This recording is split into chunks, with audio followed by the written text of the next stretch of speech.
واجب الاحترام برادران اسلام، دوستوں، بزرگوں، بھائیوں، اسلامی مہینوں کے اعتبار سے یہ شعبان المعظم کا مہینہ ہے۔ یہ عبادت و مغفرت والا مہینہ ہے۔ اس مہینے کی خیر و برکات حد شمار سے باہر ہے۔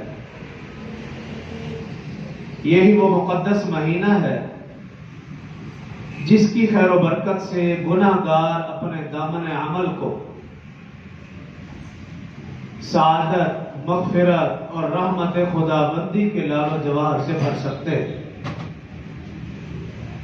اسی مہینے کی معرفت گناہ گار اپنے نامہ اعمال سے گناہوں کی سیاہی کو دھو کر انوارات و تجلیات خداوندی بآسانی حاصل کر سکتے ہیں۔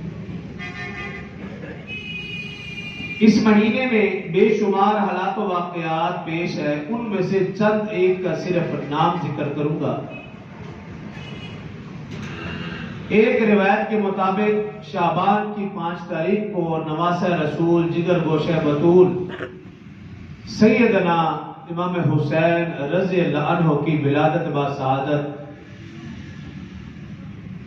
اور اسی مہینے کی 15 شعبان المعظم کو اللہ رب العزت نے ایک رات ایسی عطا فرمائی کہ اس رات اللہ تعالیٰ اپنے محبوب حضرت محمد مصطفیٰ صلی اللہ علیہ وسلم کی امت عام معافی کا اعلان فرماتا ہے۔ اور اسی طرح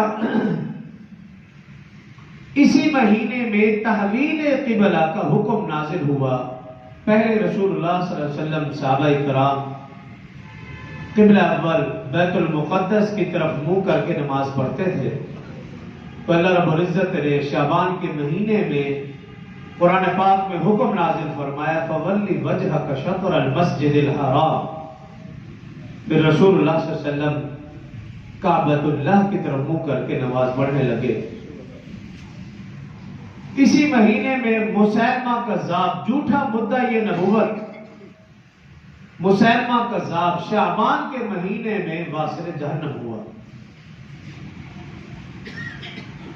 اسی مہینے میں رسول اللہ صلی اللہ علیہ وسلم نے ام المومنین حضرت صفیہ رضی اللہ عنہا سے نکاح فرمایا، اور مسجد زرار جو منافقین نے مسلمانوں کی سازش کے لیے بنائی تھی، اللہ رب العزت نے رسول اللہ صلی اللہ علیہ وسلم کو جب اس مسجد کے متعلق اطلاع دی تو رسول اللہ صلی اللہ علیہ وسلم نے اس مسجد کو نظر آتش کرنے کا یا مسمار کرنے کا حکم دیا، تو بھی شعبان المعظم کا مہینہ تھا۔ اور اللہ رب العزت نے قیامت تک آنے والی ساری انسانیت کی ہدایت کے لیے جو قرآن پاک عطا فرمایا، اس کے جو نزول کا فیصلہ ہوا وہ بھی اسی مہینے میں۔